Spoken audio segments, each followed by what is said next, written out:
Hello and welcome to the Women in Motorsport program. I'm Joe San Diego, and with me we have Ben Schneider from Good Encore and NASCAR.info, and Emily Sharp is back with us. It's been a while. We're very excited to have you on the air, and we're very excited for all our Patreon investors for investing in the Grid Network. Calling the show, Mark, Robin, David, and Matthew. Their investment helps us pay the bills, stay on the air, and get to the track. 2024 is wrapping up. 2025, we got to be at more tracks to help make that possible. Invest in the Grid Network.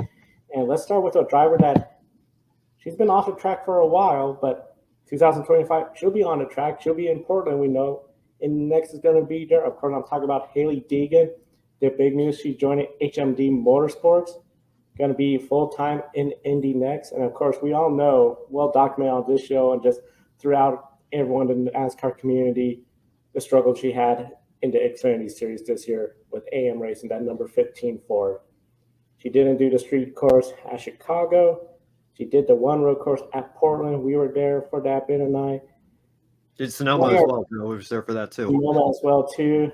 That was another one. The one, in fact, you were as well there. So we seen her in some road courses. But Emily, I got to start with you, considering she's going from stock cars, big, heavy stock cars, to now these open-wheel cars. You can set up a little bit more. She's still very young, 23 years old. Thoughts on such a move for her to make this switch? Yeah, Joe, and like me, Hailie has been out of our motorsports world for a little bit, to your point. And truth be told, we are all so buzzing here at the Grid Network when the news dropped on Monday about Hailie's big move. And completely selfishly, my initial reaction was pure excitement, just because I'm such a fan of open wheel racing. And it's just exciting to have not only another name joining the Indy NXT series, but another woman as well. So I'll say now that it's Thursday, I've had a chance to ruminate on it a bit, and my initial excitement has fallen off a little bit. I'm having a much more realistic thought about what to expect from Hailie next season. And this, to use your word, Joe, this is such a move for her. She, of course, has come up through the off-road and dirt racing, and up until next year, her experience has been in stock cars or trucks. And stock car racing is hard. Open wheel racing is hard. I know we're going to get into it a little bit later on the show tonight, but I think we just have to be prepared that Hailie is going to be in a year of transition. She's going to be in a year of adjustment. And I think even thinking it's going to be like this and she's comfortable within a year is pushing it a bit. I think for the foreseeable future, she is just going to be like going through and getting used to her new environment. I know when she initially came onto the scene, she was dubbed as a prodigy of sorts, but I think, as we've discussed several times on this show, she's really never met those predictions about her performance. So I can be totally wrong, but again, this is the realistic Thursday version of my brain saying I don't think we're going to get the same bold predictions about her future in a single seat, but obviously very excited to have her join Indy NXT, and we're all wishing her nothing but success. Yeah, I see both sides of the equation here. I can see why, a lot of people have some reservations and think, and it's kind of ironic because this has been kind of the argument the last several years, right? She's not really learning much in ARCA. The fields are so short, put her up to trucks. Oh, trucks has, so much chaos and controversy in that series, and half the drivers don't know how to use their heads when they're racing. So put her in the Xfinity series, and then obviously she struggled there as well. But that was the idea, right? At some point in the NASCAR career, you have to take that step forward, and you can only use you've got to give her timeline for so long. But now with a career change like this, that's exactly what you have to say. You can't expect her to just go out, to Emily's point, year one and, shock the world and set the world on fire or anything. It's going to take some time, and it's going to be a challenge. And, I made this point on the Encore show on Monday night as well. It reminds me of, Jimmy Johnson. I think the last major, NASCAR name to try to come over to the open wheel scene and race in Indy cars. And, of course, not an apples to apples comparison because he is a 7-time Cup Series champion. And he was trying to jump straight into the top level in the IndyCar series. But think of all the success that he had in NASCAR. Hailie Deegan really did not have over in the stock car racing world. And then you think about how much he struggled when he first came over, and really never got the road courses down. He performed well on the ovals when he gave those a shot in 2022. But it was challenging for him, even with all of his accolades over in the NASCAR world. So, the one thing that Hailie has on her side that Jimmy didn't is time, to Emily's point as well. Only 23 years old. She still certainly has a long career ahead of her. But again, I think we need to be realistic in our expectations of what Hailie Deegan is going to be capable of in year one. It's going to be a challenge. Jamie Chadwick proved that, enough with her coming over from the European ladder. Even though she was still racing open wheel single seater, she had a lot to learn. And Hailie's coming over from, a completely different world from NASCAR to open wheel. So it's going to take some time. It's a challenging move, but I think at the same time, it might be good for her to have a reset and move away from something where she clearly wasn't making the progress that she wanted to. This now gives her a fresh opportunity, and we'll see. Maybe she'll surprise some people next year as well in 2025 in Indy NXT. It's very interesting you brought up about how Jamie Chadwick. One of the things I still always remember when we interviewed Linus Lundqvist in Portland, as we knew Jamie Chadwick was going to make the switch over to Indy NXT, and how he said the cars handle so differently.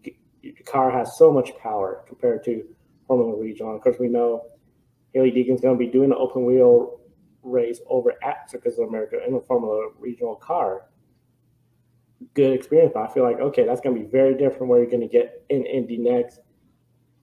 Overall, I said this the last time on Grid Tonight, I'm almost thinking about Ernie Francis Jr. going from Trans Am, the dirt cars, stock cars, came here at Indy NXT. 2 years, he had a good number of top 10 finishes, but you need to be getting wins and podiums to make that next step.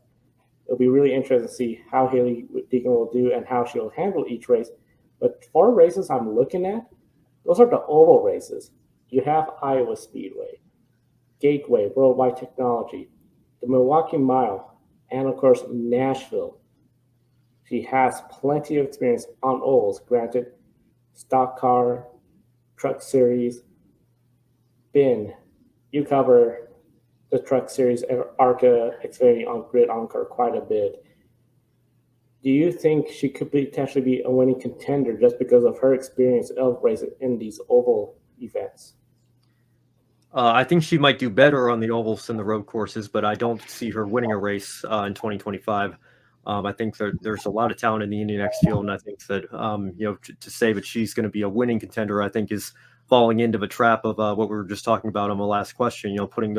Raising those expectations too high for somebody who has a lot to learn and is going to be taking on a brand new challenge in a brand new series in a completely different discipline. Like I said, I brought up Jimmy Johnson as well, but Jimmy was somebody who even in NASCAR, struggled on the road courses comparatively to how he ran on the ovals. Of his 83 Cup Series wins, only one of them was on a road course at Sonoma in 2010. So, maybe some of that translated over to his brief IndyCar career as well.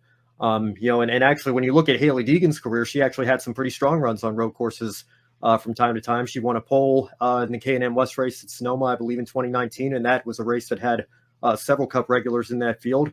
And she had 5 top 10s in the Truck Series. One of them was at Mid-Ohio on the road course there in 2022. So, Deegan has from time to time been able to show speed on the road courses as well. So I think it's going to be we just kind of have to wait and see, obviously, before we make too many bold predictions, other than I think the prediction that everybody is making here, but it's going to be a challenge. It takes some time for her to transition to. But, the ovals are going to be a different type of learning curve as well for her. It's possible that, again, she could have some strong runs here and there, but I don't see her winning any of these 4 races. I think the talent in Indy NXT and the background of those drivers as well, they have a lot less to learn and maybe less to unlearn, dare I say, with what Hailie has to unlearn. That's a phrase that Jimmy used when he came over as well. I've got to unlearn everything that I learned in my stock car career so that I don't apply it to, somewhere where it doesn't belong here in IndyCar.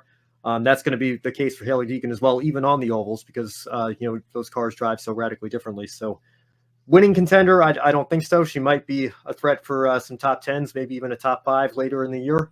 but I don't see a win happening. Yeah, I have to agree with you, Ben. And to use your phrase, like taking on a new challenge is challenging. And we've seen it before. You've talked about Jimmy making the transition over to open wheel racing. We've seen Kurt Busch attempt it. We've seen Tony Stewart attempt it. And we've recently seen Kyle Larson attempt it as well. And with my whole heart and soul as a viewer, I never truly thought any of them had a solid chance of winning, where we all saw them take on that challenge, which was at the Indy 500. Although there was a very brief millisecond of a moment where we thought Kyle Larson might do it last year in May, or earlier this year in May. But I appreciate the positive notes that Ben brought about Hailie's career on road courses. I'm going to be, unfortunately, a little bit more negative as I bring her previous runs at these courses that she's been at.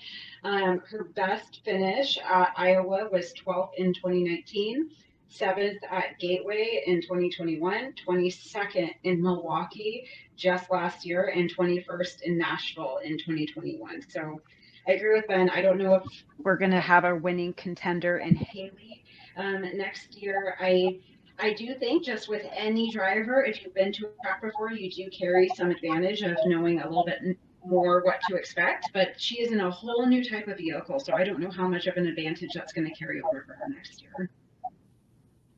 It's going to be really interesting to see how she responds into ovals, of course, primarily road courses in Indy next. And as you talked about, we got to be realistic about what we're expecting her from the first season. But still, Emily, does she still have to go out there and sort of prove and have some pressure on her to perform? Because we're not talking about a driver coming from, like, say, USF Pro. Hailie Deegan has name star power from NASCAR. Do you think there's still pressure on her to perform in year one? Yes, and I'm not going to be able to give you a black and white answer on this, Joe. I really have thought about how I want to answer this, because I think there are a lot of people like us that have a complicated perception of Hailie's performance and her potential.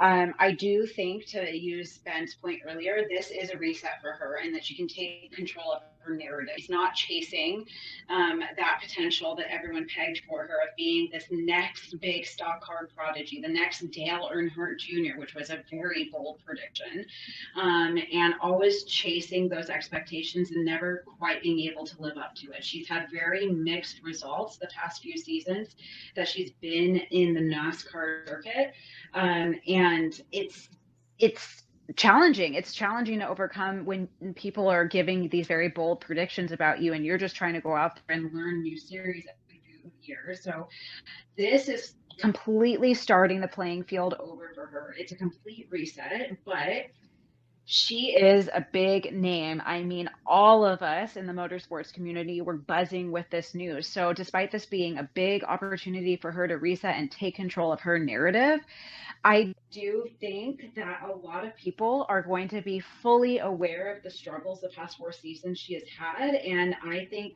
everyone from sponsors to potentially her own team. This HMD Racing has had the likes of David Malukas come through its door. So great drivers have come through this team. And above all else, I think the fans are going to be very cognizant of her past 4 seasons and aware of the opportunity she has with coming over to Indy next. So I think, in a world of fairness, she should have at least 2 years to really learn this new environment and her new car.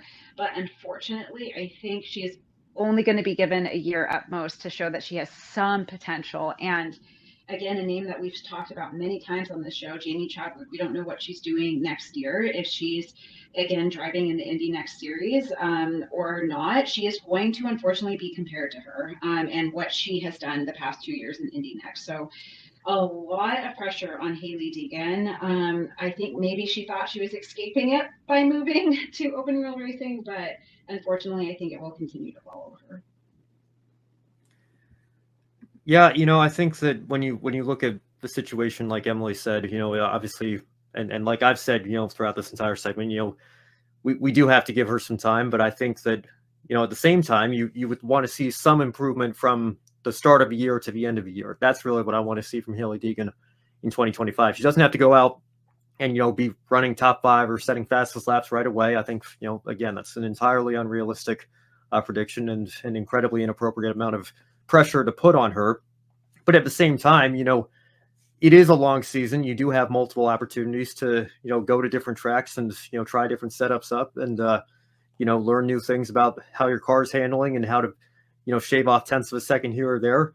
And you're going to want to see some of that. But by the time we get to, the season finale and, you've had almost a full season under your belt to learn all these things. I would hope that we see some improvement from Hailie Deegan. And if you want to make another comparison, my mind goes towards looking at Leah Block's career and her season in F1 Academy. Again, coming from a very different discipline in the world of rally racing to getting in an open wheel single seater this year. And through the first 5 races of the F1 Academy season, she only had 2 points to her name. And then in the most recent round in Singapore, she went out and had a pair of 4th place finishes and was just a couple of tenths of a second away from scoring a podium finish. So something like that is what I'd like to see from Hailie Deegan next year. Again, not saying you need to go out and get top 5s or even top 10s out of a gate. But by the end of the year, a handful of those would be nice to show the audience that you are serious about this. And I'm not doubting that Hailie Deegan's serious about this because I know she is. I know she's up for the challenge and she's going to work hard. But again, you don't need the results right away, but there's that line again. At some point, you do need to see that improvement. I think it would be good to start seeing that improvement towards the end of 2025. And, we'll see where it goes from there. So you don't need it right out of the gate. But I think by the end of the year, there is going to be some pressure to at least be a little bit better than where she started.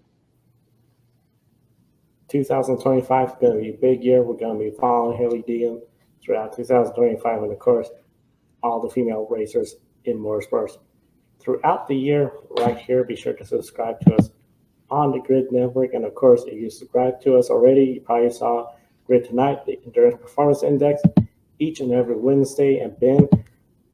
IMSA season finale, Petit Le Mans. We had the Iron Dames there. Sarah Bovey, Rahel Fry, and Michelle Gatting.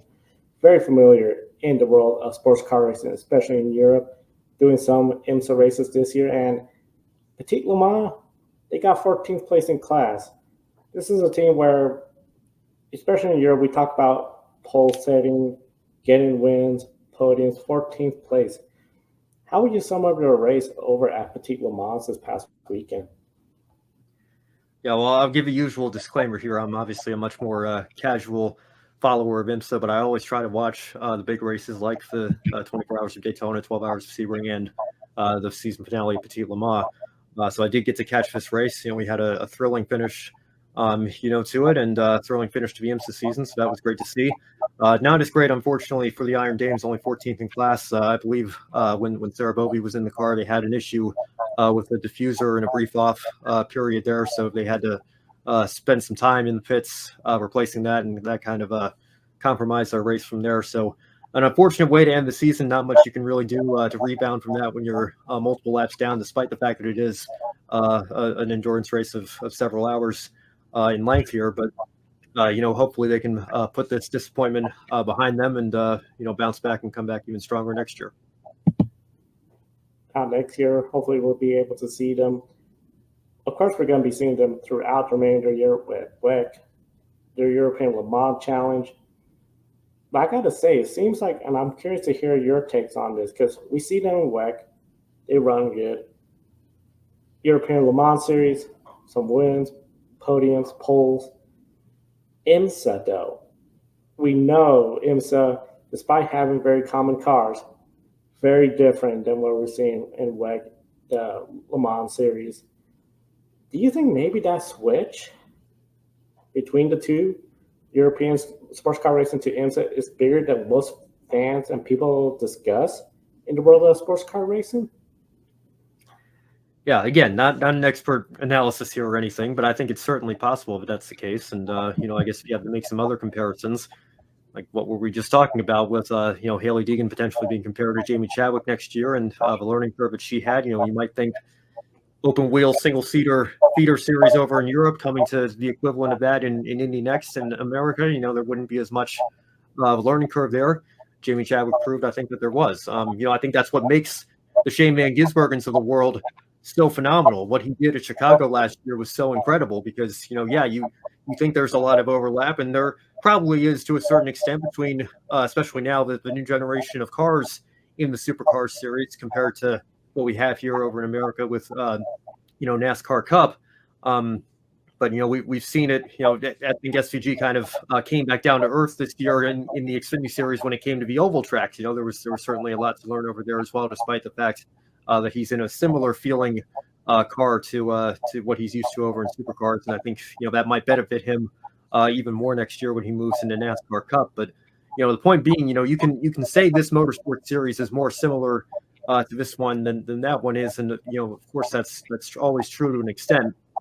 I'm sure there's lots of overlap between WEC and IMSA in that regard, but they are two completely different series on two different parts of the world here. So coming from one to the other, going to one from the other, I think that there might be more of a culture shock than folks might realize there. Again, more casual viewer here talking about this, so I can't say for sure how big that culture difference is, but I'd imagine that there's at least some of that for sure.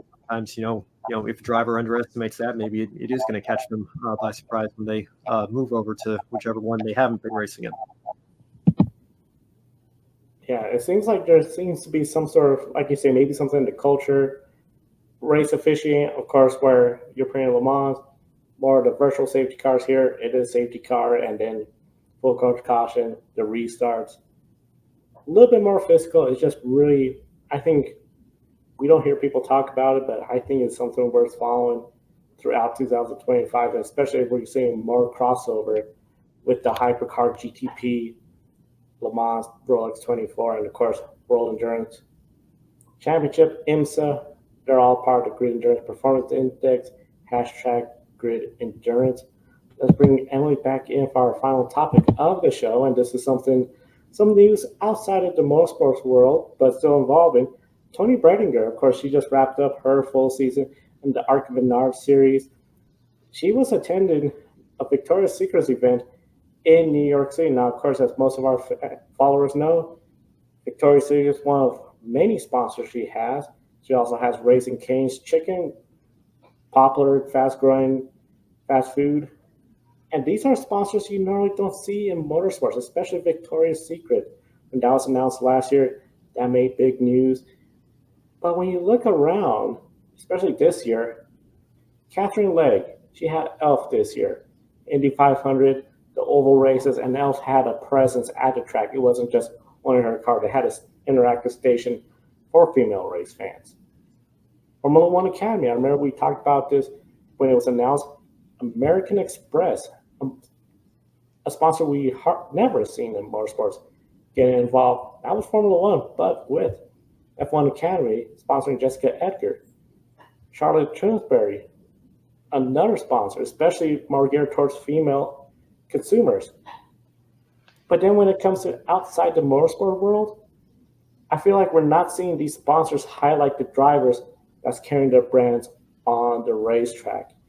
Emily, does that surprise you a bit, considering you have a sponsor like American Express, Raising Cane's, Victoria's Secret, but then we don't see really their driver part of any marketing to bring exposure, audience from outside of motorsports in? It's a double-edged sword. I think with some of these drivers like Toni Breidinger, like Hailie Deegan, Bianca Bustamante, they have a better chance to be utilized by their sponsors because of their following. Obviously, Bianca Bustamante, very popular driver. She has nearly 2 million followers on her social media platforms. I was on YouTube doing, what you do on YouTube, and all of a sudden one of her Google Chrome commercials came up, or I guess ad, if you will. But that's a built-in sponsor that she has, part of her McLaren family. I think it's not to be pessimistic. Is it surprising? Not really. We're out here, we're fighting, trying to be advocates for more female involvement as a whole in this sport. So is it surprising that the sponsors are not utilizing these very niche athletes to greater capacities? No, but I think of the drivers that we do have available with big sponsorships behind them, like Tony and Victoria's Secret, it's a smart business strategic move to do. I mean, again, Tony has a huge following. Victoria's Secret, very well known, especially to your point, Joe, amongst female viewers and female consumers. So I think we should be having these sponsors utilize their drivers, because not only is it good for the driver to continue to widen their audience. I mean, how many viewers watched, the pink carpet at the Victoria's Secret show and looked up who Tony Breindinger was, and now are going to next year potentially watch her race. But it's also great for Victoria's Secret. I mean, again, these drivers are kind of balancing between this like athlete and influencer spot on their social media platform. So it's a great thing to do. Was so excited to see that the Victoria's Secret show invited Tony to come walk their carpet and promote herself and their sponsorship partnership. But it definitely needs to happen more often. Hoping to see great things with Catherine Legg and Elf Cosmetics. So am I surprised to answer your original question, Joe? No, unfortunately not. But maybe we'll get this one day when I'm saying I'm surprised that we're not having these 32 drivers part of the series not promoted more.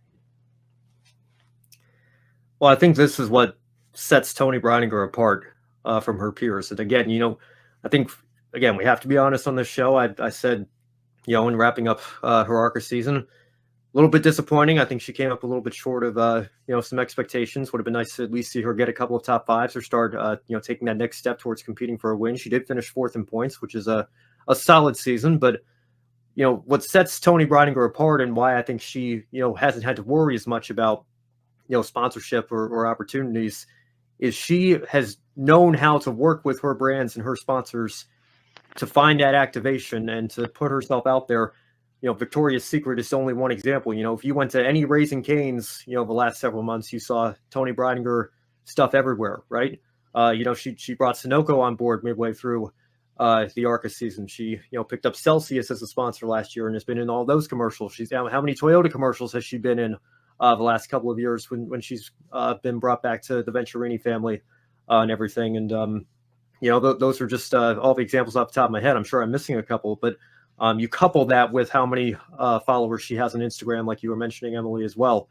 That's just as important, when it comes to, putting yourself out there and finding, a job or a ride in this career path in this world of motorsports, as your talent is behind the wheel. And, Tony Breininger has been able to, find those partners and find those sponsors to be able to, have a long lasting career in ARCA and continue to work her way up through the NASCAR ranks here. And, the great relationship that she has with Toyota, I am confident that we're probably going to see her back, if not in ARCA, in some sort of series racing a Toyota next year. So yeah, it would be nice for that to kind of be the norm, and for Hailie Deegan to maybe have had some more partners. I know she obviously had Monster back in the day, and I think still associated with her in some capacity as well. Maybe not as visible as they used to be. What Catherine Legg has done with Elf, I think, is great as well. But American Express, it's great that they're in F1 Academy. But can we maybe get Jess Edgar, to your point, Joe, in an American Express commercial next year? I think Jamie Chadwick was in an IBM commercial a couple of years ago as well, if I recall correctly. So it's not to say it doesn't exist, but that's something I'd like to see. Forget the women in motorsport aspect of it for just a second as well. Going back and watching these old VHS recordings of old races on YouTube, I feel like there's so many more commercials featuring drivers and even pit crew members and crew chiefs, for these brands that are sponsoring their race teams than we used to see, than we see nowadays, I should say, in 2024. So, I think that's definitely something that we need to get back to for sure. And that's a really good point you bring up, Ben, is not just with a female motorsport, but like back then we would see a Pepsi commercial with Jeff Gurr and Ray Everham. You would see sprint commercials with the Sprint Cup drivers. Now I feel that has changed. FedEx used to have an ad with Denny Hamlin early on in his career. We don't see that in FedEx. Well, people are wondering what exactly is going to be their role going forward. Verizon used to have commercial with Will Power. I don't see that as much as we used to. Ben, is it too much for the teams or even a series to say, hey, we want placement in ads where there isn't a motorsports space? I know we don't know the deals between sponsors and teams. Sponsors generally put up a lot of money to get their logos on the car, but could there be a way where maybe the teams and the series should say, but also we would like to see us in your uniform on a commercial outside of motorsports? Yeah, absolutely. I don't think it's too much to ask. And I think, my point about Tony Breidinger and Raising Cane's as well, Bubba Wallace should be at every McDonald's. Shane Van Gisbergen should be at every Wendy's right now with, their partnership that they've formed this year over at Colleague and Trackhouse and being on his Cup car a couple of times. And Joey Logano, as annoying as he saved at the pump ad was with Ryan Blaney a couple of years ago, I think we need a little bit more of that, and we need to see Joey Logano stuff outside of every Shell gas station. I think that, to your point, Joe, about, FedEx and Denny Hamlin, obviously, there's questions as to how much longer FedEx is going to be with Gibbs with them really cutting back their sponsorship and everything. But, that's, again, just outside of the limited motorsport aspect of it for just a minute here, it's something that I think we used to see a lot of, we still see some of, but it would be good to see more of. And I don't know if that's just, people looking at advertising trends and saying, maybe we want to go in a different direction with how we market ourselves and market our businesses. I mean, the sponsorship model certainly isn't what it was 15, 20 years ago, but I do think there is something to be said for, people seeing, like I saw, Red Bull fans, or not even Red Bull fans, I should say, just Formula One fans, who see Max Verstappen and Sergio Perez on Red Bull cans in the cooler as they're, at the checkout of a supermarket. It had no intention of buying a Red Bull. We're not going to buy a Red Bull otherwise, but they see a couple of F1 drivers. They're an F1 fan. They make that connection, and they make the impulsive choice to buy a Red Bull as they're leaving the convenience store. I think that's great, and I think that that's something we need more of for our sponsors in this sport. I think it's only going to benefit them as well as the drivers that representing them as well. Yeah, I totally agree with you, Ben. I mean, I personally would love to see our junior Diet Mountain Dew duck call commercial come back. Just play it for good time's sake. What an iconic commercial. But to your point, the sponsorship money is just not there as it was 15, 20 years ago. And it all comes down to, cost versus what is the ultimate benefit that I'm getting out of this, ad, or utilizing our athlete or talent. If it's the cost is going to be more than what you're actually going to get out of like viewership and long-term profit of whatever product they're promoting. That's what it really comes down to, right? I think all of us are on the same page as Ben. Like, we want to see that again, because that just means to the greater benefit of the racing series as a whole, down to that individual driver promoting the product. But ultimately, like, it's going to happen if the business is able to back it up. As we've talked about many times before, some racing series are very much on the uphill here in North America, Formula One being one of them. I mean, anywhere you go, whether it's a supermarket, gas station, you see that Red Bull can and you see Max and Checo on it. And you immediately think of Formula One, and then that's just, creating a circular environment where it's good for Red Bull, the brand, and it's good for Red Bull, the racing team.